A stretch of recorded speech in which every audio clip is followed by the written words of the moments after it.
জয় জগন্নাথ সকলকে।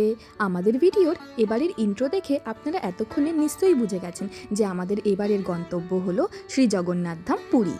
আমাদের সুপ্রাচীন ইতিহাস এবং তার সুন্দর কলাকৌশলীর নিদর্শন রূপে এই যে মন্দিরগুলি, এগুলিকে যদি আমরা এক একটা মণিমাণিক্যর সঙ্গে তুলনা করি তবে জগন্নাথপুরী অবশ্যই তার মধ্যে কোহিনূর। কিন্তু আমাদের এই রত্নগর্ভা উড়িষ্যার বুকে যে কেবলমাত্র একটি কোহিনূরই রয়েছে তা কিন্তু নয়, আরও বহু মূল্যবান মণিমাণিক্য কিন্তু ছড়িয়ে ছিটিয়ে রয়েছে চারিদিকে, যার সন্ধান খুব কম লোকেই জানেন। তাহলে আর দেরি না করে চলুন আমাদের সাথে। কথা দিলাম আমাদের সাথে আপনারাও হবেন অত্যন্ত সমৃদ্ধ। অবশেষে যথাসময়ে বন্দে ভারত এক্সপ্রেসে চেপে আমরা পৌঁছে গেলাম পুরীর জগন্নাথ মন্দিরে। যে কোনো নতুন জায়গায় গেলে আমার স্বভাব হলো এদিক ওদিক তাকিয়ে যতটা সম্ভব সেই জায়গাটাকে দেখে নেওয়া। এরকমভাবেই এদিক ওদিক তাকাতে তাকাতে প্রথম যখন চোখে পড়লো মন্দিরের ওপরে নীলচক্রতে, তখন যেন শরীরের দিয়ে একটা শিহরণ খেলে গেল। জগন্নাথ প্রভু তার দু বাহু প্রসারিত করে অবশেষে আমাদেরকে ডেকে পাঠিয়েছেন। সেই দিন পৌঁছেই কিন্তু প্রভুদের খুব সুন্দর দর্শন পেয়েছিলাম আমরা, আর তার সাথে প্রসাদও পেয়েছিলাম মন্দিরেই। এরপর আমরা সারাটা সন্ধ্যা কাটালাম স্বর্গদ্বার বিচে। তারপরে হোটেলে রেস্ট নিয়ে পরের দিন সকাল সকাল বেরিয়ে পড়লাম আমাদের পরবর্তী গন্তব্যে, যা হলো পুরী থেকে মাত্র 21 কিলোমিটার দূরে। আসুন আপনারাও চলুন আমাদের সাথে অলয়নাথ টেম্পল। সুপ্রাচীন এই মন্দিরে পূজিত হন ভগবান বিষ্ণু। কথিত আছে একবার এক ছোট্ট বালক অত্যন্ত ভক্তি ভরে প্রভুকে নিবেদন করেছিলেন গরম গরম পায়েস। ভগবানও তার ভক্তিতে অত্যন্ত প্রসন্ন হয়ে সঙ্গে সঙ্গে সেই পায়েস গ্রহণ করেন এবং তার চিহ্নস্বরূপে তার হাতে একটি ক্ষত সৃষ্টি হয়, যা কিন্তু এখনও অত্যন্ত সুস্পষ্ট। স্নান পূর্ণিমার পর যখন জগন্নাথ প্রভুরা থাকেন বিশেষ চিকিৎসাধীন, সেই সময় তাদের দর্শন হয় না। ঠিক এই সময়ই চৈতন্য মহাপ্রভু এসেছিলেন পুরীতে তাদের দর্শন করতে, এবং জগন্নাথ প্রভুদের দর্শন না পাওয়াতে তিনি যখন অত্যন্ত মনোকষ্টে ভুগছিলেন, তখনই জগন্নাথ প্রভু আদেশ করলেন অলয়নাথে এসে তার দর্শন করতে। এরপর সামনে আপনাদেরকে যে শিলাটি দেখাবো সেটি হলো প্রেম শিলা। চৈতন্য মহাপ্রভু এখানেই ষষ্ঠাঙ্গ হয়ে প্রণাম করেছিলেন অলয়নাথ প্রভুকে, এবং তার প্রেমের অগ্নিতে বিগলিত হয়েছিল একটি কঠিন পাথরও। সবশেষে অলয়নাথে আসলে কিন্তু এই দেবী মহালক্ষ্মীকে অবশ্যই দর্শন করবেন, যাকে পাওয়া গিয়েছিল মন্দিরেরই পেছনের কদম গাছের তলা থেকে। কথায় বলে উপরওয়ালা সব দেখছেন, কিন্তু এই উপরওয়ালা যে শুধু দেখেনি না, আবার ভক্তের জন্য সাক্ষীও দেন। হ্যাঁ, আমরা এখন পৌঁছে গেছি সাক্ষী গোপাল মন্দিরে। কথিত আছে একবার দুজন ব্রাহ্মণ গিয়েছিলেন বৃন্দাবনে তীর্থ করতে। তাদের মধ্যে বয়োজ্যেষ্ঠ যিনি ব্রাহ্মণ ছিলেন, তিনি যখন অসুস্থ হয়ে পড়লেন, তখন অপরজন তার সেবা যত্ন করে তাকে ঠিক করে তুললেন। বয়োজ্যেষ্ঠ ব্রাহ্মণ তখন অপরজন ব্রাহ্মণকে কথা দিলেন বাড়ি ফিরে তিনি তার কন্যার বিবাহ দেবেন তার সাথে, এবং সাক্ষী হিসাবে রাখলেন বৃন্দাবনের গোপীনাথকে। কিন্তু তিনি বাড়ি ফেরার পরে তার পরিবারেতে সম্মত হয় না, এবং তিনিও তার কথা থেকে ফিরে গেলেন। অবশেষে কনিষ্ঠ ব্রাহ্মণ পৌঁছালো গোপীনাথের কাছে। গোপীনাথও তার পিছু পিছু আসছিলেন তার হয়ে সাক্ষী দেবেন বলে। গোপীনাথের শর্ত ছিল একটাই, পেছনে ফিরে কিন্তু তাকে দেখা যাবে না। কিন্তু সেই কনিষ্ঠ ব্রাহ্মণটি পেছনে ফিরে তাকানোতে প্রস্তরীভূত হয়ে যান গোপীনাথ এই স্থানে, যেখানে এখন এই মন্দিরটি রয়েছে। বলা বাহুল্য, স্বয়ং গোপীনাথের সাক্ষ্য পাওয়ার পর কিন্তু তাদের বিবাহ নির্বিঘ্নে সম্পন্ন হয়েছিল। এবার আপনাদেরকে নিয়ে যাব এমন একটা জায়গাতে যেখানে সিদ্ধি লাভ করেছিল একটা প্রকাণ্ড বকুল গাছ। শ্রী চৈতন্য মহাপ্রভুর অনন্য ভক্ত এবং তার প্রধান পার্ষদদের মধ্যে একজন ছিলেন হরিদাস ঠাকুর, যিনি একটি মুসলিম পরিবারে বড় হয়ে উঠলেও তার মনে ছিল অপার কৃষ্ণ ভক্তি। তিনি যখন পুরীতে আসেন, স্বভাবতই তারও কিন্তু পুরীর জগন্নাথ মন্দিরে প্রবেশের অনুমতি ছিল না। ফলে তিনি এই স্থানে শ্রী চৈতন্য মহাপ্রভুর আজ্ঞা পেয়ে বসে নীল চক্রের দিকে তাকিয়ে প্রত্যেক দিন 3 লক্ষ বার হরে কৃষ্ণ মহামন্ত্র জপ করতেন। এখানেই শ্রী চৈতন্য মহাপ্রভু প্রতিদিন তার সঙ্গে দেখা করতে আসতেন এবং সঙ্গে নিয়ে আসতেন জগন্নাথ প্রভুর প্রসাদ। এরকমই সাক্ষাৎ করার সময় চৈতন্য মহাপ্রভু লক্ষ্য করলেন প্রচণ্ড গরমে রোদে হরিদাস ঠাকুরের খুবই কষ্ট হচ্ছে। এভাবে তাকে কষ্ট পেতে দেখে চৈতন্য মহাপ্রভু জগন্নাথ প্রভুর প্রসাদী দাতুনটিকে পুঁতে দিলেন সেই জমিতে, আর তার থেকেই সঙ্গে সঙ্গে প্রকাণ্ড এই গাছটি সৃষ্টি হলো সেখানে। এই বকুল গাছের তলায় বসেই তিনি প্রতিদিন 3 লক্ষ বার হরে কৃষ্ণ মহামন্ত্র জাপ করেছেন, তাই তো এই গাছটিও এখন সিদ্ধি লাভ করেছে। আপনাদের সঙ্গে গল্প করতে করতেই দেখুন আমরা এখন পৌঁছে গেছি এই মহানুভবেরই সমাধি ক্ষেত্রে। হরিদাস ঠাকুর ছিলেন চৈতন্য মহাপ্রভুর থেকে ৩৫ বছরের বয়োজ্যেষ্ঠ। তার অন্তিম সময়ে যখন চৈতন্য মহাপ্রভু জগন্নাথ প্রভুর প্রসাদ তার জন্য পাঠালেন, তিনি তা গ্রহণে অসমর্থ হলেন। চৈতন্য মহাপ্রভু তখন বুঝতে পারলেন তার এই প্রিয় পার্শ্বদের অন্তিম সময় ঘনীভূত হয়েছে এবং তিনি তাকে কোলে নিয়ে অত্যন্ত আর্তনাদ প্রকাশ করলেন। অবশেষে হরিদাস ঠাকুর যখন তার ইহলোকের লীলা সম্পন্ন করলেন, তখন চৈতন্য মহাপ্রভু স্বয়ং তাকে এই স্থানেই সমাধিস্থ করলেন। এই স্থানটি কিন্তু স্বর্গদ্বার বীচের খুবই কাছে। মনে সামান্য একটু হতাশা হলো আমার যখন দেখলাম স্বর্গদ্বার বীচে তো পা ফেলার জায়গা নেই, কিন্তু হরিদাস ঠাকুরের সমাধিতে খুবই কম লোকের সমাগম। তাই আপনাদের কাছে আমার নিবেদন রইল এই স্থানগুলি ঘুরে দেখার। এরপর দেখতে দেখতে আমরা পৌঁছে গেছি এখন টোটা গোপীনাথে। এটি পৃথিবীর একমাত্র এমন মন্দির যেখানে শ্রীকৃষ্ণ বিরাজ করছেন পদ্মাসনে। এর পেছনেও কিন্তু রয়েছে ভগবানের ভক্ত বাৎসল্যতার একটা অপূর্ব নিদর্শন। একবার আমাদের গোরাচাঁদ মহাপ্রভু স্বয়ং প্রচণ্ড কৃষ্ণ বিরহে আকুল হয়ে পৌঁছেছিলেন এই স্থানে। এখানে ছিল খুব সুন্দর একটি বাগান, যাকে উড়িয়া ভাষায় বলা হয় টোটা। মাটির নিচ থেকে তিনি আবিষ্কার করলেন অপূর্ব সুন্দর প্রায় ৭ ফুট উঁচু একটি কৃষ্ণ মূর্তি। মহাপ্রভু সেই বিগ্রহের নাম রাখলেন টোটা গোপীনাথ এবং তার অনন্য পার্ষদ গদাধর পণ্ডিতকে তিনি দায়িত্ব দিলেন এই বিগ্রহ সেবা করার। এরপর বয়সের ভারে যখন গদাধর পণ্ডিত ঝুঁকে পড়লেন, তখন তার পক্ষে ৭ ফুট উঁচু একটা মূর্তিকে মালা পরানো, নিত্য সেবা করা হয়ে যায় বড়ই কঠিন। তিনি যেদিন থেকে ভাবলেন যে টোটা গোপীনাথের সেবা করার দায়িত্ব দেবেন অন্য পুরোহিতকে, সেদিন রাতেই টোটা গোপীনাথ তাকে স্বপ্নে দর্শন দিলেন। বললেন তিনি কেবলমাত্র গদাধর পণ্ডিতের হাত থেকে সেবা নেওয়ার জন্য তার উচ্চতা কমিয়ে ফেলবেন এবং পরদিন থেকেই তিনি পদ্মাসনে বিরাজিত হলেন। গোপীনাথজির ঠিক পাশের কক্ষেই বিরাজ করছেন বলরামজি, তার স্ত্রী বারুণী এবং রেবতীর সাথে। এরপর আমরা পৌঁছে গেলাম বেরি হনুমানে। এটি হলো আজকে আমাদের শেষ গন্তব্য। কথিত আছে জগন্নাথ প্রভু তার অনন্য ভক্ত হনুমানজিকে দায়িত্ব দিয়েছিলেন পুরীর রক্ষা করার, কিন্তু হনুমানজি তো হলেন অত্যন্ত চঞ্চল। যেখানেই রামকথা হয় সেখানেই তিনি হাজির হন।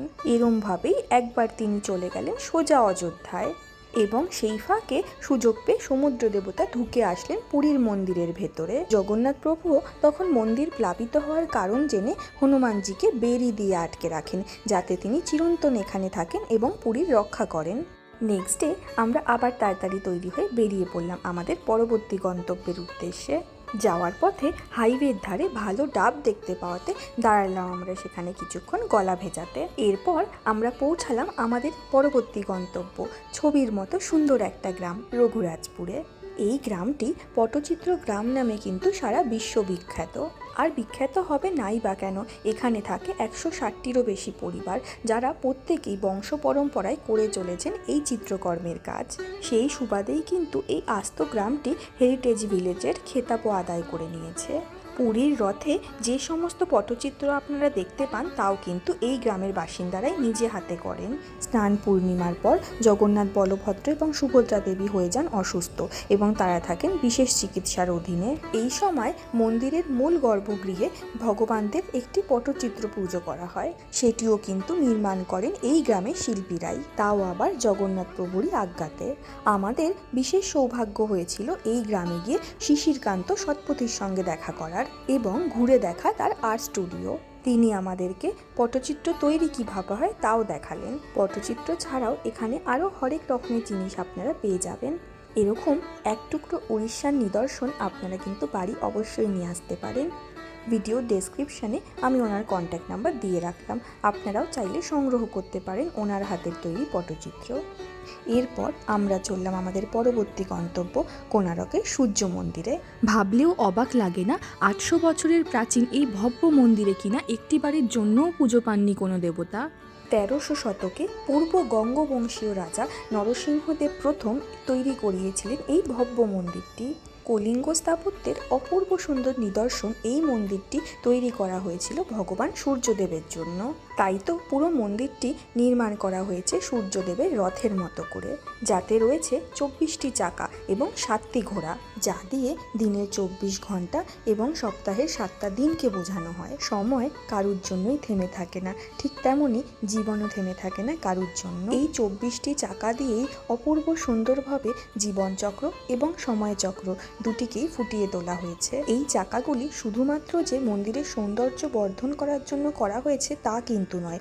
এই চাকার স্পোকগুলি মধ্যে যখন সূর্যের আলো পড়ে তখন সেটি দিয়ে কিন্তু আপনারা দিনের সময়ও নির্ধারণ করতে পারেন, অর্থাৎ এটি একটি সূর্য ঘড়ির মতোও কিন্তু কাজ করে।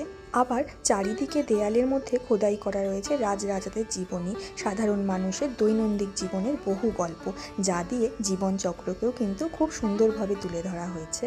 কিন্তু এত ভব্য একটি মন্দিরে পুজো কেন হয় না, এ বিষয়ে উড়িষ্যায় একটি লোককথা খুবই প্রচলিত।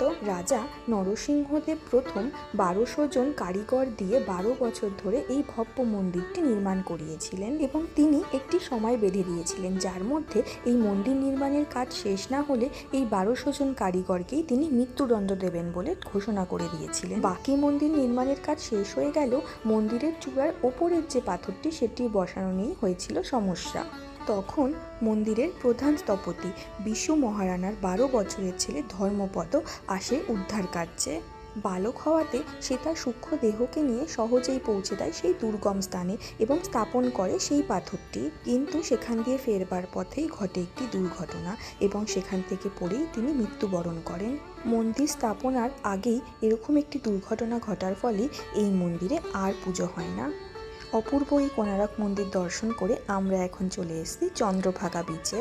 এখানে ছিল না হাজার হাজার লোকের সমাগম, অত্যন্ত শান্তিপূর্ণ নিরিবিলি এই বিচটি আমাদের খুবই ভালো লেগেছিল। এমন সময় আমার দাদার মনে পড়ল আজকের দিনটি হলো শ্রাবণ মাসের সোমবার এবং ভোলে বাবার পাগল ভক্ত আমার দাদা ভোলে বাবার মাথায় জলও অর্পণ করতে পারেনি আজকের এই বিশেষ দিনে। এই কথাটা মনে আসতেই চটপট সে বালি দিয়ে তৈরি করতে শুরু করলো একটি শিবলিঙ্গ, তার মাথায় জল ঢালবে বলে। আপনাদের আমার দাদার পাগলামো আর ভোলে বাবার কৃপার একটা খুব ছোট্ট মিষ্টি গল্প বলি। আমরা কাশী বিশ্বনাথে পুজো দিয়ে এসেছি, সেখান থেকেই আমার দাদা জানতে পেরেছে ভোর 4টে থেকে 5টা অবধি হয় ভোলে বাবার বিশেষ স্পর্শ দর্শন। তার পরের দিন ভোর 3টের সময় আমাদের কাউকে না জানিয়ে দাদা চটপট উঠে তৈরি হয়ে চলে যায় ভোলে বাবার স্পর্শ দর্শন করার জন্য। এরপর সকাল 8টার সময় হোটেলে ফিরে আমাদেরকে পুজোর ডালি ধরিয়ে দিয়েই চলে গেল, শুধু মুখটা কাচুমাচু করে বলল একটুক্ষণের জন্য ওর এবারের মতো স্পর্শ দর্শন করা হলো না। পরে দেখলাম ওর পুজোর ডালির মধ্যে রয়েছে 7-8টারও বেশি মিষ্টির প্যাকেট। ওকে জিজ্ঞেস করাতে বলল স্পর্শ দর্শন না হওয়ার ফলে ও মন্দিরের বাইরে দাঁড়িয়ে হাউমাউ করে কাঁদছিল, আর ওকে দেখে মন্দিরের বাকি ভক্তরা তাদের প্রসাদও ঢেলে দিয়েছিল ওর ডালির মধ্যে। এমন পাগল ভক্তকে এইটুকু সান্ত্বনা পুরস্কার দিয়ে এইবারের মতো ভোলে বাবা বিদায় জানিয়েছেন, পরের বার অবশ্যই তাকে স্পর্শ দর্শনেরও সুযোগ করে দেবেন। দেখতে দেখতে আমরা এখন পৌঁছে গেছি আমাদের আজকে শেষ গন্তব্য রামচণ্ডী মন্দিরে। কোণার্ক থেকে 5 কিলোমিটার দূরে কুশভদ্রা নদী যেখানে বঙ্গোপসাগরে মিশেছে সেখানেই অবস্থিত এই শক্তিপীঠটি। দেবী রামচণ্ডী আসলেই ছিলেন কোণার্কের অধিষ্ঠাত্রী দেবী। 1700 শতকে জাট কালা পাহাড় তার উদ্দেশ্য ছিল সমস্ত হিন্দু মন্দিরকে ধ্বংস করে দেওয়া। কোণার্কের সূর্য মন্দিরকে যথেষ্টভাবে ক্ষতিগ্রস্ত করার পরে ওনারা আসছিলেন এই রামচণ্ডী মন্দিরকে ধ্বংস করার উদ্দেশ্য নিয়ে। এই আসবার রাস্তাতেই জাটকালা পাহাড়ের এক জায়গায় প্রচণ্ড পিপাসা পেল। মাতা রামচণ্ডী তখন মালিনী নামে একটি বালিকার রূপ নিয়ে তার কাছে এসে তাকে বলে যে তিনি তার জন্য ঠান্ডা জল এনে দিচ্ছেন নদী থেকে। দীর্ঘক্ষণ অপেক্ষা করার পরেও সেই বালিকা যখন ফিরে না আসলো তখন জাটকালা পাহাড় মন্দিরের ভেতরে গিয়ে দেখলো মন্দিরের সিংহাসন খালি। বালিকাকে অনুসরণ করে তিনি দেখতে পেলেন যে দেবী মূর্তি তখন কুশভদ্রা নদীর একদম মাঝখানে, সেখানে পৌঁছানো আর সম্ভব নয়। পরে দেবী এক পাণ্ডাকে স্বপ্নাদেশ দেন তিনি কোথায় রয়েছেন এবং এই স্থানেই তার জন্য একটি মন্দির নির্মাণ করার জন্য। এইভাবেই দেবী স্বয়ং রক্ষা করেছিলেন তার এই মূর্তিটিকে। আজকের মতো আমাদের যাত্রা এখানেই সমাপ্ত হলো। উড়িষ্যার আরও বেশ কিছু এরকমই মহামূল্যবান রত্ন কিন্তু এখনও রয়ে গিয়েছে আমার ঝুলিতে। সেই সম্ভার নিয়েই আবার হাজির হব পার্ট 2তে। ততক্ষণের জন্য জয় জগন্নাথ।